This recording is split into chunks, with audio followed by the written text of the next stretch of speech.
Hello, my audience. I'm Peter, and welcome to the Dr. Peter Reznik's Toolbox. I want to tell you, I started receiving these very nice emails with the feedback about this show.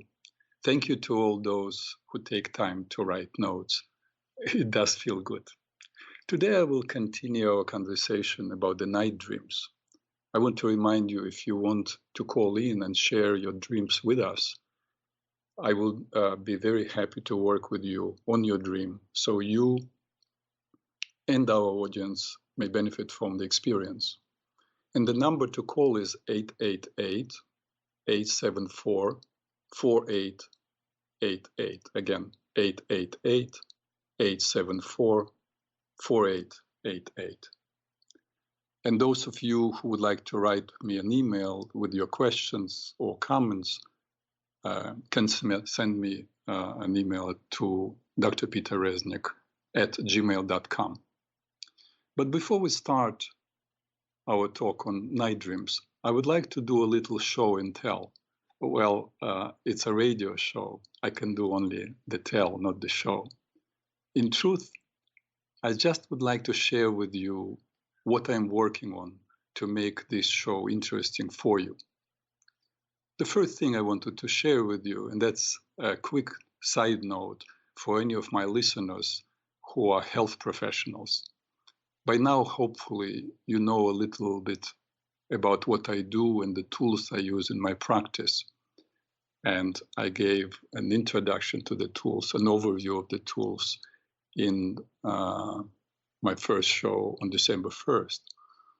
I incorporated everything I've learned through my over 40 years of research and experience into a 60-week program, which I will be teaching live through Zoom. And those who complete it will receive a certificate of graduation in the mind-body integrative therapy. If you're interested in the program or my other offerings, or just want to learn more about what I do, you can visit my website, drpeterreznik.com. I hope you found my interview with Wim Hof interesting, informative, if not inspiring. And I'm in the process of reaching out to other interesting people and inviting them to be guests on this show. I would love to hear from you. Who would you like me to invite? And I will reach out to those people. I'm talking about guests who contribute to healthcare and or people's mental, emotional, social, and spiritual well-being. Unfortunately, one person I wanted to invite for the interview on this show is no longer with us. And I only found out that he departed from this physical plane by looking him up on the internet. But I still want to tell you about this person because he is really a remarkable, or was and is a remarkable person. His name is Lawrence Leshan. He died just recently on November 9th, 2020, at the ripe age of 100. I read his books over the years, listened to his lectures on healthcare, and learned from him and from his recordings how to meditate. Dr. Leshan was an American psychologist, educator, and author. He authored and co-authored 75 articles in the professional literature and 13 books on a diverse range of topics, including psychology, war, cancer treatment, and mysticism. Every one of his works was original, enlightening, and written from the heart. I know there are many young authors these days who wrote on subjects of health and healing, but as I look through most of these books that they write now, they all refer to the sources, like the work of Dr. Leshan. Then why not to read the original work? Leshan is one of those original thinkers who inspired a whole generation of practitioners in the field of healing. Another thing I wanted to share with you is that I was very fortunate to be introduced by Jesse, the program director at PRN. Thank you, Jesse. to Dr. Peter Bregan, whose work I have been following and admire for over 30 years. He's a world-known psychiatrist who wrote 20 books on the topic of psychiatry. One of his first, I think maybe even first book, is Toxic Psychiatry. At least that's how I was first introduced to his work, in which he alerted so many years ago the world of overuse and misuse of psychiatric drugs, and stood up against many methods that psychiatry employed, which harmed more than helped.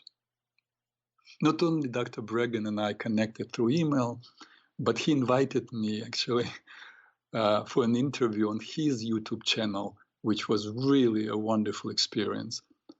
I think the interview will be posted on YouTube this or next week. And it will be also aired here on PRN on a Dr. Peter Bregan hour. I invited also Dr. Bregan to come for an interview on my show. So if you are interested, we already have a date. Dr. Bregan will be with me here on Tuesday, February 9th at 2 o'clock. Another person who I will interview in February is Dr. Oleg Reznik. Yeah, he is my nephew. He's a physician who wrote a very interesting book, Secrets of Medical Decision Making. The book which is even more relevant today than it was 10 years ago when it first came out. So I really think you may benefit a lot from hearing what he has to say. So we have a lot of interesting stuff coming up. In addition to the interviews, I will continue sharing with you, as I promised, the healing tools I have acquired over a period of 43 years of my clinical practice. After we finish our talk on night dreams, we'll talk about the ways of dealing with daily stress. Then I will share with you what I know about the science and art of face reading. And then, well, by then I hope you will be calling in and suggesting other subjects of healing and health maintenance you want me to address. But I did receive a number of emails with your requests, so I take them into account, and I will go one by one. After I shared with you the main tools that I utilize, I will be talking about subjects like dealing with cancer, heart disorders, chronic pain, and the like, depression, anxiety. Let's now go back to the subject of the last week, the night dreams. Last week we spoke about the types of the night dreams, such as prophetic dreams, precognitive dreams, visitation dreams, and the regular, or what I call wisdom dreams. It is the wisdom dreams which is the main subject of my talks, because the 90% of all dreams are this kind of wisdom dreams. They come to us with the purpose of aligning us to the present moment. When we look into a wisdom dream, we're looking into a mirror. Remember the wicked queen in the fairy tale? She wakes up every morning and looks into a mirror. Mirror, mirror on the wall. And the dream is that kind of a mirror available to us every morning and showing us to us. Imagine having a therapist or an advisor or counselor that is available every morning without fail, only if you have the intention, you want to receive these messages, you want this advisor, and for free. That's what the night dream is. Last week we spoke about how to, quote, work the dream. And you learned the three main questions you need to ask yourself when you begin working the dream. We spoke of the first out of 5 aspects of night dreams, the aspect of demonstrating to us our relationship with the world and ourselves around the time of the dream. 4 more facets of night dreams are still to be addressed. And that's what we'll do today. I have to cover everything. Next one is the global issues, that is physical and emotional challenges that we face in our lives, as opposed to our relationship with ourselves in the world. This is real challenges that we're facing. Next aspect is condition of our body at the time of the dream. That's what we can learn through the night dream. The next aspect is our unconscious beliefs. And finally, the dream is actually teaching us, or hinting on how to resolve the problems. I will take time today to teach you about the correction of the night dream, if it is necessary. And of course, making corrections is not my original idea. Kelton Stewart, who traveled to Malaysia in 1940s, I believe in 1942, characterized the Sinoi people, the indigenous people of that land, who viewed night dreams as guidance from the inner realm to the waking life, as a society with absence of violence, armed conflict, and mental and physical disease. For the Sinoi, the characters and forces in a dream, first and foremost, are reflective of different qualities of one's own self. When the images in the dream are threatening, the dreamer must fight them, and if the dreamer succeeds in winning the battle in a dream, the spirit of the adversary becomes the servant or an ally. Interesting, right? And what are we doing? What did I tell you last week? That's exactly the approach that we take. But we didn't learn it from Kelton Stewart. It's a very, very old tradition of dealing with the dreams. In fact, the Talmudic literature, we're talking about 2,000 years ago, speaks of or gives an advice. If one had a dream that caused him anguish, one must go back and turn it to good. Similar understanding of dreams can be found in virtually every culture, though not all have kept up the tradition of attending or making corrections within a dream. So let me start with a little clinical vignette. Jane, a 28-year-old newly married client of mine, had a dream in which a rodent made a house in her basement. It was she was disturbed, alarmed by that dream. And Jane shared that, oh yes, yeah, I almost forgot. So the rodent in the dream started killing little kittens that already lived there. And, I asked her the same 3 questions that I taught you to ask. And responding to a question, what is the first thought that comes to you when you think about the kittens, not the rodents? Jane shared with me her fantasy/image of her 2 children playing in the garden with little kittens. After considering a possible message of the dream, Jane decided to see her physician, and she discovered that she had ovarian cancer. Often in a dream, we encounter quantities and numbers. They are of great importance. A client of mine, let's call him Carl, after proposing to his girlfriend, had a dream in which he was picking 7 roses for his fiancée. And 2 men in the store were giving him advice. He did not remember what advice they gave him.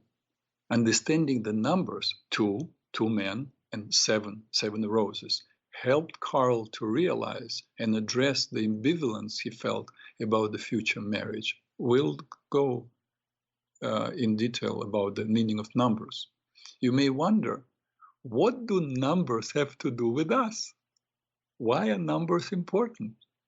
My teacher of blessed memory, Colette, said, a number in a dream is like a dream within a dream. Let me give you an idea of why numbers are so important. In fact, the numbers are not only woven into human psyche, they are part of the animal life as well. I'm not talking about Arabic numbers or Roman numbers. Numbers stand for quantity, and quantity is understood by humans and by animals. Think about a lion chasing a deer. What do? Go as fast as you can for the lion and for the deer, right?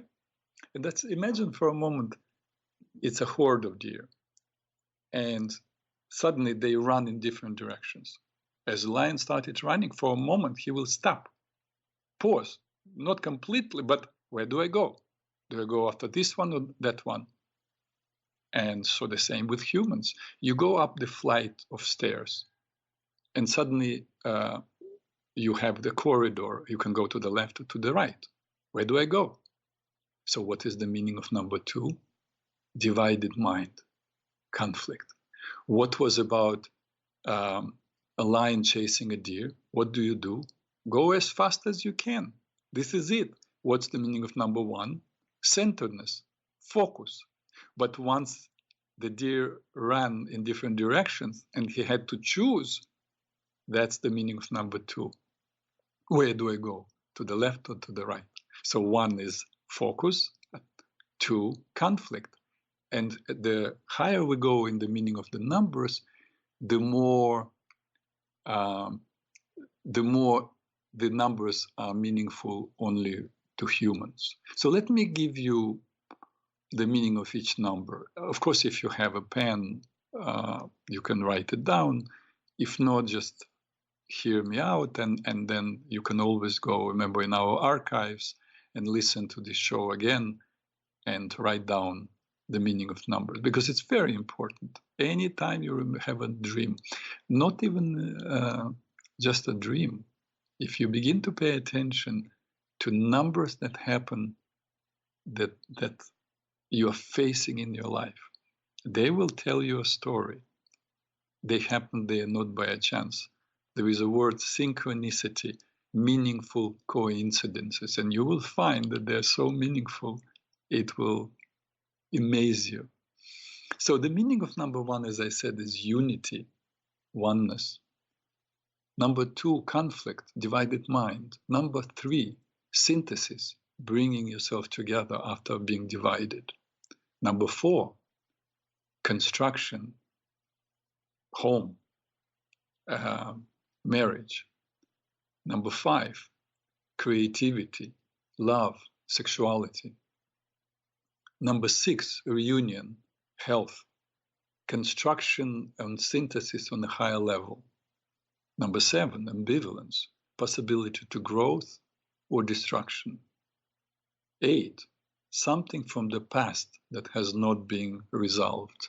9, completion. It's number 3 on the highest level. 10, it's perfection in everyday life. 11, conflict. 12, wisdom. 13, coming to oneness after being separated. 14, connectedness with others. 15, fulfillment of possibilities. 16, death or rebirth. 17, difficulties finding a way. 18, life. 19, grace. 20, trouble in marriage or relationship. Now, it may, again, those of you who are not too accustomed to numerology, meaning of numbers, can kind of doubt, how really can it work? Remember, this science of numbers, of colors, of shapes and forms, that is morphology, human morphology that I told you, or face reading that I told you we'll discuss. These sciences evolved over millennia. And you may question, why do I call it science? Because the science is real science. No, the real meaning of the word science comes from Latin sensia, which means knowledge. So knowledge can be, I have knowledge by the age of 66, that is science of who Peter Reznik is. Finally, I'm getting to know. You can have science knowledge of religion. You can have science of architecture. You can have science of psychotherapy. All this is science, all this knowledge. Knowledge, by the way, literal definition of knowledge is understanding gained through experience. Anything that you experience is knowledge. Excuse me, I sip water. The only thing is that, excuse me, there is objective knowledge and there is subjective knowledge.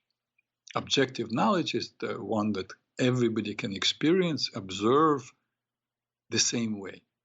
That's what I would call objective science, what now scientists call science. But there is also subjective science that nobody else can experience. I did with you this subjective science. Remember, I offered you some mental imagery exercises.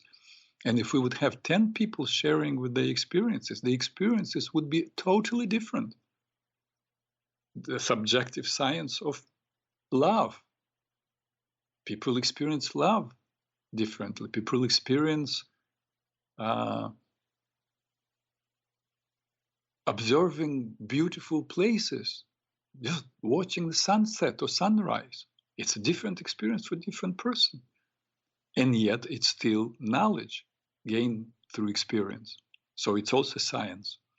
So we are, and these sciences, not objective but subjective sciences, have been evolving for millennia, distilled and transmitted from teacher to student. So going back to the numbers, large numbers are simply to be reduced, if there is a big number in your dream, are simply to be reduced to one digital number by adding them. For example, if it's 325, you add 3, 2, and 5 becomes 10, and then you 0 you drop, and so it's number 1 really. Or it can be also 10, which also has its meaning, perfection in everyday life. So, but I want to share with you one observation I made with numbers. Do you remember when September 11 happened? And immediately this numerology jumped out, September 11, 9, 1, 1, which makes it 11, conflict. And you say, oh yeah, that was a huge conflict. But in truth, it was a superficial look at the number September 11. Why? Because in truth, it's not September 11, it's September 11, 2001. So you need to add 911 to 1, which makes it 14, which means connectedness with others. Think of how powerful it is. In truth, outwardly, the September 11, the tragedy, thousands of people died, looked as conflict, as a disaster. But remember how the world, not only American people, pulled together, all people who love freedom, who love honesty, love truth. When I say truth, yeah, there are people who don't like America. There are people who don't feel that America is doing right, or somebody doesn't feel that Russia is doing right, but there is diplomacy, not killing innocent people. So because of that murder of innocent people, so many people, particularly Americans, I remember we were saying hello to each other, passing each other on the street, strangers. So there was an incredible connectedness with others. So that's about the numbers of September 11. Conflict, but also connectedness with others. It's interesting, huh? Even if you don't believe in values numerology, it's kind of an interesting core incident. But if you look carefully, you may discover that life is a continuous series of these coincidence or continuous synchronicity. Now let's look at the meaning of colors. Like the images, like imagination and numbers, colors are innate language of all human beings. Colors appearing in night dreams may be reflective of one's physical and emotional functioning. When there is too much of one particular color, it may be an indication of an imbalance in a particular physiological system. For example, a person dreaming of a bright red sky. When do you see red sky? Yeah, it can be many hues of different colors at the sunset, but not bright blood red sky. So that may be a message that there is a problem with his or her cardiovascular system. And yet it may be a sign of him or her being very angry. Only the dreamer can intuit which interpretation is right. It depends upon the context of the dreamer's life. But if a woman, for example, is menstruating and dreams tell her or show her a lot of red, it may be simply a reflection of the process in the body. Unless there is a story unfolding in a dream where the blood is involved, then it may be a wisdom dream. Here are the colors associated with bodily functions and emotions.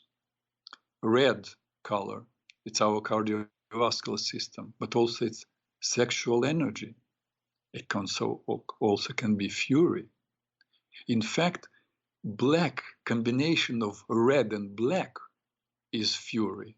Do you remember the Nazi flag? Isn't it interesting? This body of knowledge about colors is millennia old. But remember Nazi flag? It's a black twisted cross on the red background, black and red. So that's fury. Yellow, it's a urinary system, but also it's energy. Remember the sun is yellow, but also can be fear. Blue, it's thyroid, but it's also a spiritual energy. It also can be detachment. Orange, it's liver, also meaning female strength. Green, it's gallbladder, but also it's growth. Also can be envy. Remember green with envy? Gray, it's brain, but also it's a feeling of guilt. Violet, emotion life. White, it's a lymphatic system, but also purity. But remember, I am talking about Western spiritual tradition, Western healing tradition, because if a Chinese person sees white, it's a whole different meaning. It's physically, it is still lymphatic system, but purity, white in the Chinese culture is death, just like for us in the Western culture, it's life and purity and energy and so on. Dull black is death. Shiny black is rebirth and life. I'll give you an example. A client of mine, let's call him Alex, dreamt of visiting his mother's grave. Everything in the dream was just like in his waking life, except that he was dressed in all gray, a color that he never wore. Now, that's a red flag. We'll talk a little bit later about red flags, that it calls for your attention. He never wears gray. Suddenly he's wearing gray in a dream. His work on this dream helped him to identify and address tremendous guilt about his relationship with his mother, which he had never resolved and carried with himself for years. Dreams often reveal unconscious beliefs. Remember, that's one of the aspects of dreaming. They reveal unconscious beliefs that govern our life. Remember, unconscious belief, you cannot know about your beliefs. Don't confuse it with positive wishes for something. That's not a belief, it's a wish. A wish to be free, a wish to be respected, a wish to succeed. The unconscious beliefs we can only know through a couple of avenues. One, you look at your life, that's a reflection of your beliefs. The inner informs the outer. The other way to know about our beliefs is through images, which are elicited by mental imagery. Remember, I did with you some exploratory exercises in previous meetings that we had. And another way is through night dreams. David, who was a chronic procrastinator, told me about a dream. I made up the name, by the way. I never give you names of real names of people. So he told me about a dream in which he found his friend, a talented inventor, crying out, "It just doesn't work. I'm a loser. I tried it 8 times." Remember the meaning of number 8? An unresolved issue. David recognized that the friend in the dream represented his unconscious belief. No matter how hard I work, I will fail. David finally understood that his procrastination was only a symptom of his fear of failure. But there was another thing involved, because if he failed at anything, he was killing himself. He was judging. So there was a big problem with judgment as well to work on. Once we identified the real issues, the issue of fear of failure and the issue of harsh judgment that he executed on himself, it was much easier to address David's life challenges. Let's talk about Linda, a 38-year-old woman who sabotaged her relationship with every potential person for marriage and or children that she claimed she wanted to have. She reported a dream in which she was a young musketeer. Remember 3 musketeers? A young musketeer, which means it's what is 16th, 17th century, walking proudly on the streets of Paris. On one of the corners, she encountered, or she as he, encountered a prostitute who was pleading for money to feed her children. The young musketeer dropped a few coins in the woman's hand and walked away in disgust. Linda recognized that the young musketeer was an independent, proud, adventurous, and generous quality of herself. She identified the poor prostitute as a belief, reflecting a belief in her. Once you are a mother, you are no longer free. You do anything for your children at any cost for yourself. And of course, if you have this belief, you are run away. Consciously, you may say, I want to have children, but you run away from any opportunity to have them. This realization helped Linda to understand the reasons for her behavior in relationships. And thankfully, she was able to get over it. And now I know this woman. She's happily married, actually, and they live with 5 children.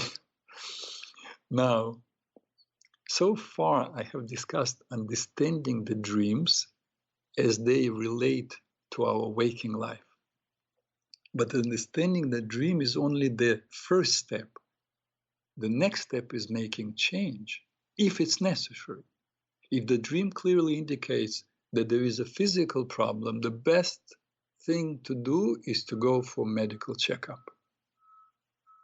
If the dream shows emotional conflict, the conflict needs to be addressed. Now, if the dream showed that there is some physical problem and you went to see a physician, and the physician said, you're absolutely fine. Unfortunately, I have to say and I've had this experience and discussed it with a physician a long time ago, it doesn't mean you don't have a problem. In fact, a physician who was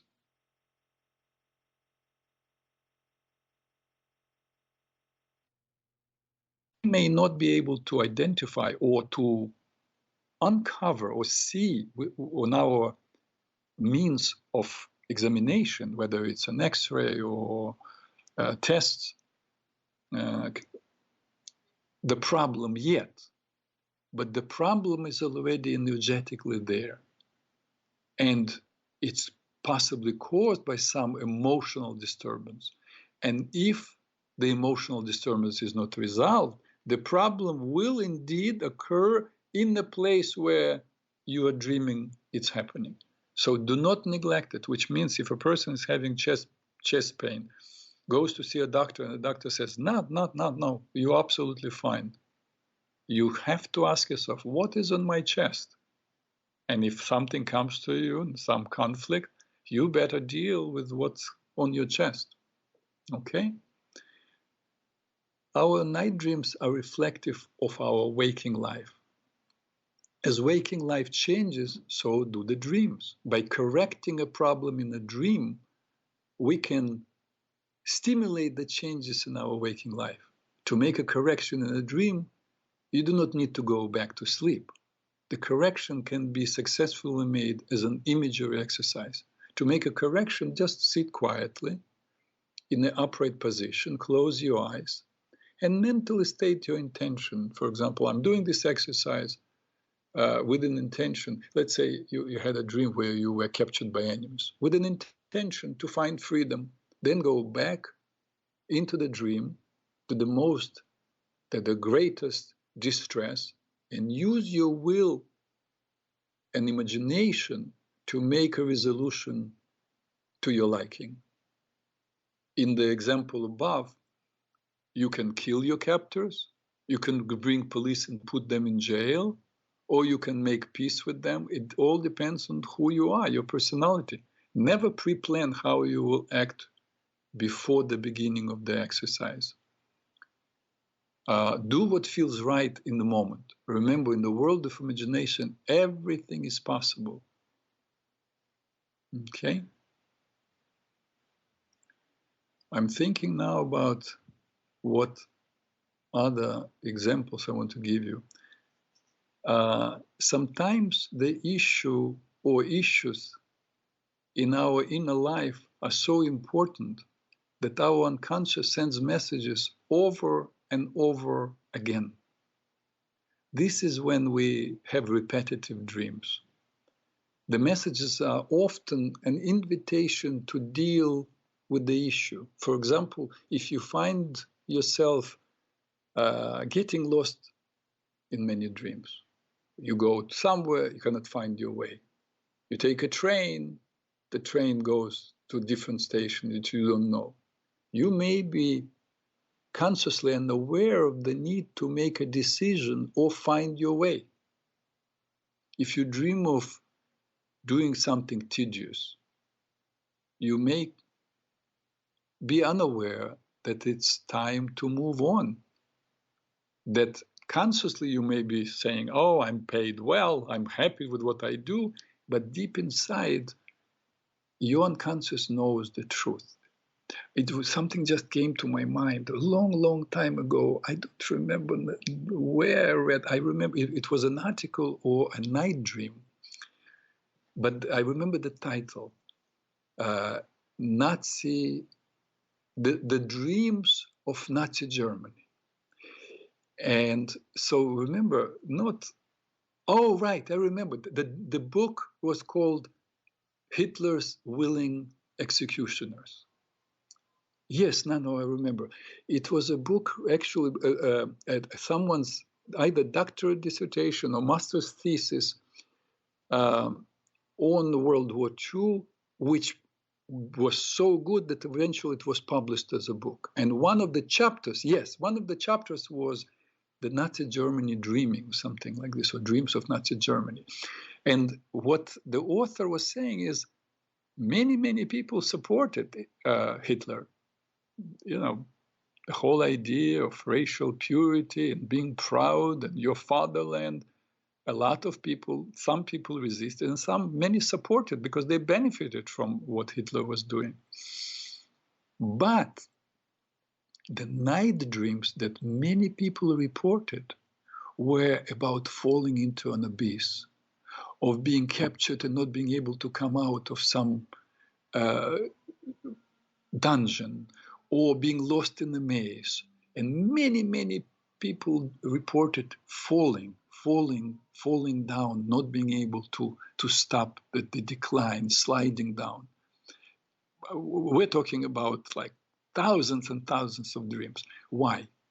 Because even though consciously people said Heil Hitler, we're proud, deep inside we know what is true. Deep inside we all know unconsciously what is right.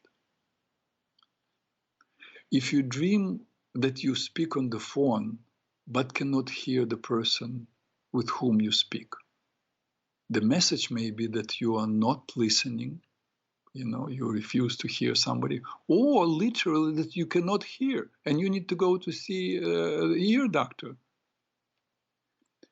And yet it also may be the message that there is a conflict between you and somebody, if it's a particular person that you cannot hear. It all depends on you knowing your habits. That's why, and knowing the meaning of the things and objects and people that mean to you. That's why all these dream books, I've saw somewhere a book, 10,000 dreams interpreted. I think it's a waste of your money, because no dream can be interpreted for you. That's why I tell people, don't send me your night dreams. I need to ask you what it means. For example, I spoke about Hitler, right?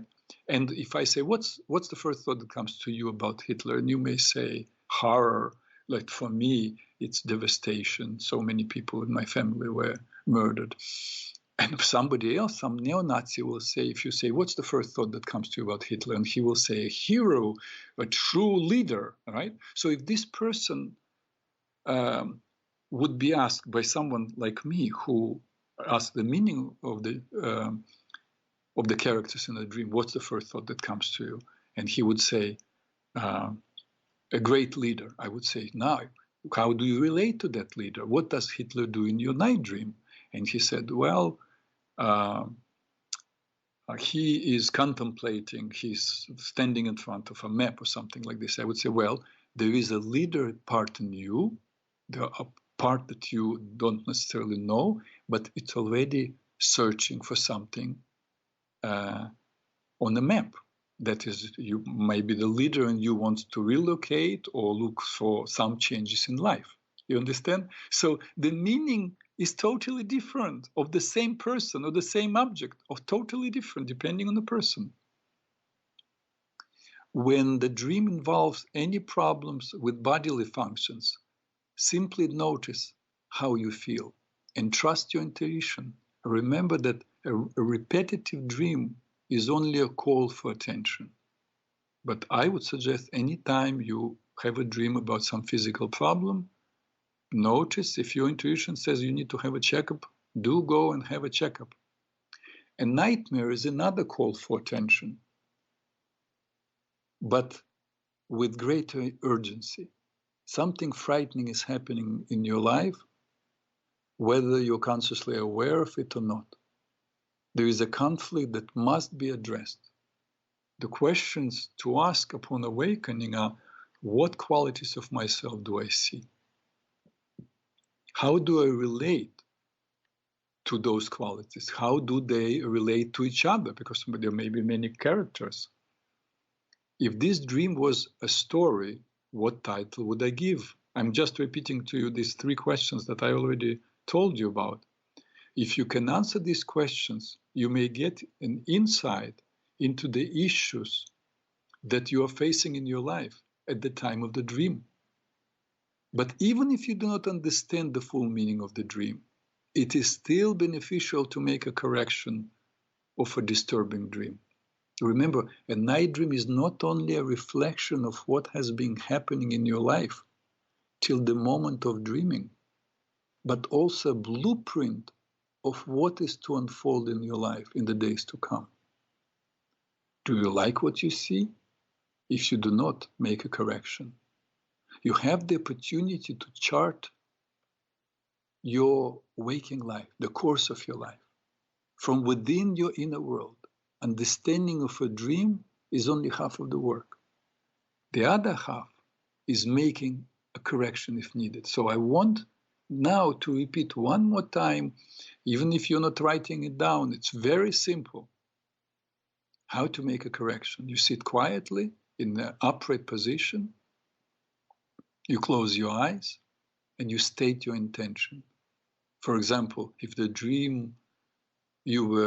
dream you were lost in a dark tunnel and you don't understand because you don't see any connection in your waking life, everything is fine. Maybe your unconscious is recognizing some emotional turbulence that is happening, but you don't understand. Okay, still make a correction. If you were lost in a dark tunnel, you close your eyes and you're stating in your mind, I'm doing this exercise with the intention to find the way to the light. And then you see or imagine number 5, 5 turning into 4, 4 turning into 3, 3 becoming 2, 1, 0. See 0 elongating, becoming a mirror. Step into the mirror and into the moment of the greatest distress of the dream and use your will and imagination to make a resolution to your liking. After completing the correction, go out of the mirror, look back and see in the mirror the last scene of your triumph, and then open your eyes. In the example above, you could also make a torch. You could break the walls of the tunnel. You could bring a helper, someone you trust, to guide you out of the maze. You never pre-plan how you want to act before the beginning of the exercise. Do what feels right in the moment. Remember, in the world of imagination, everything is possible. I know I'm repeating myself, but it's so important to make corrections.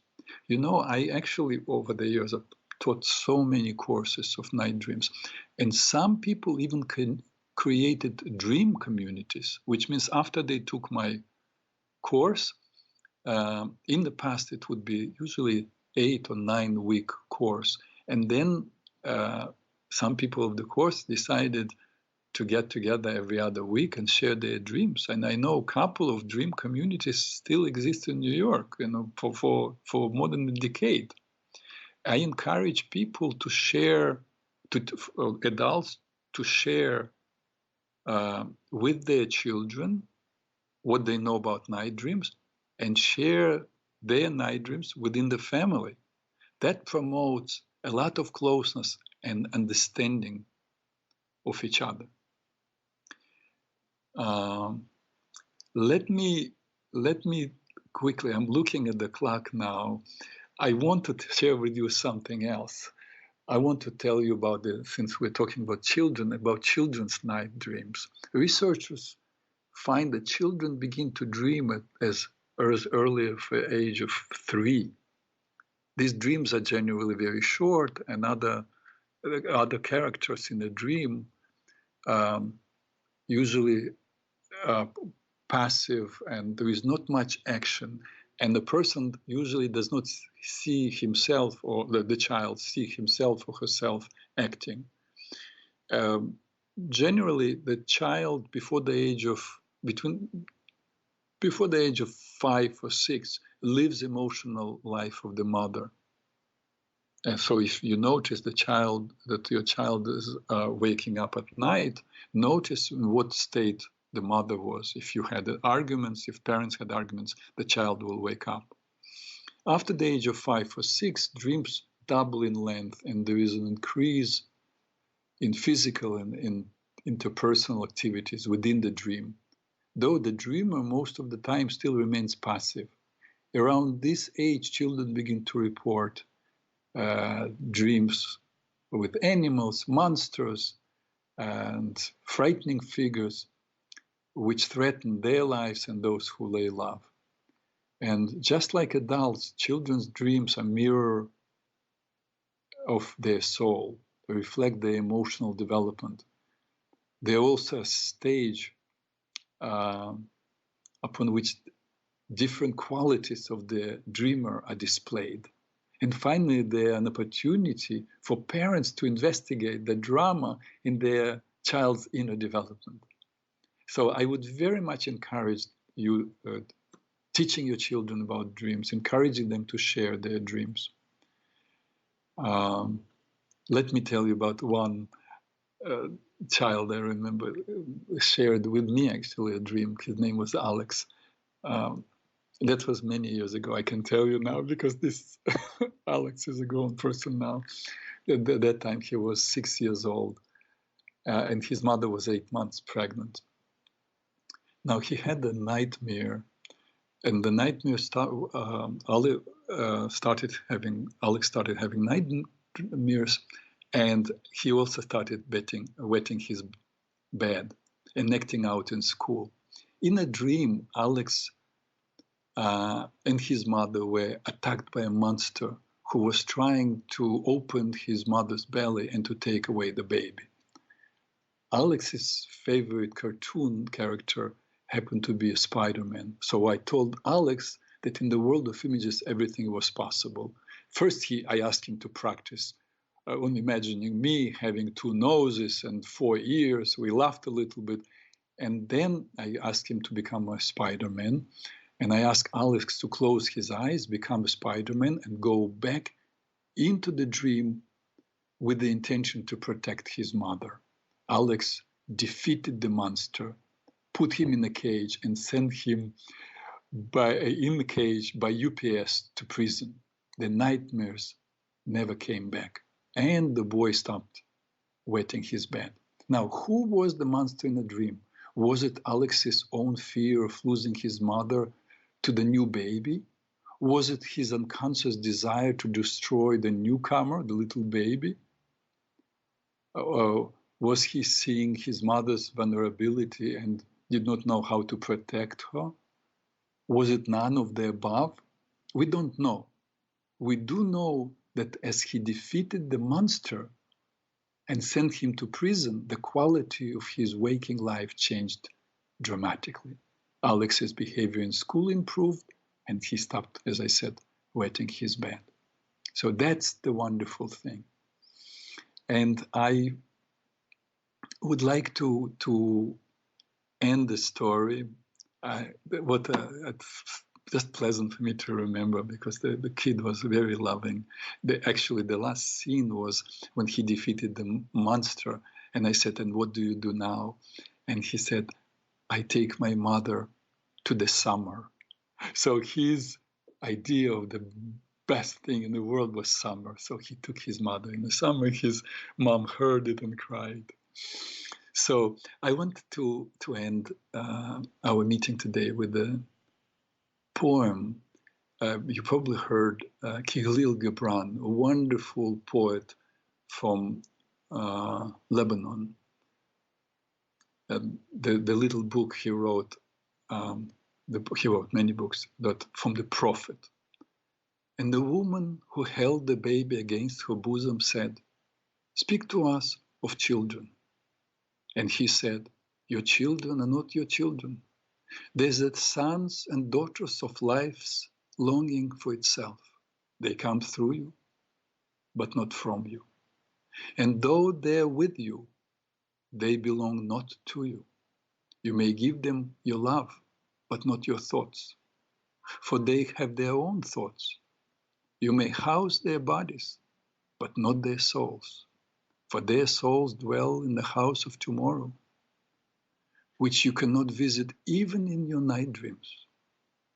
You may strive to be like them, but seek not to make them like you. For life goes not backward, nor stays with yesterday. You are the bows from which your children as living arrows are sent forth. The archer sees the mark upon the path of the infinite, and he bends it with his might, that his arrows may go swift and far. Let your bending in the archer's hand be for gladness, for even as he loves the arrow that flies, so he loves the bow that is stable. There are many stories I still want to tell you. I made a note for myself to tell you a couple of stories, but I'm running out of time.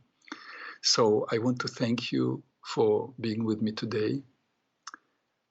Please send me your feedback and requests for other shows. If you have any questions, send me an email, drpeterreznik@gmail.com, and please visit my website, drpeterreznik.com.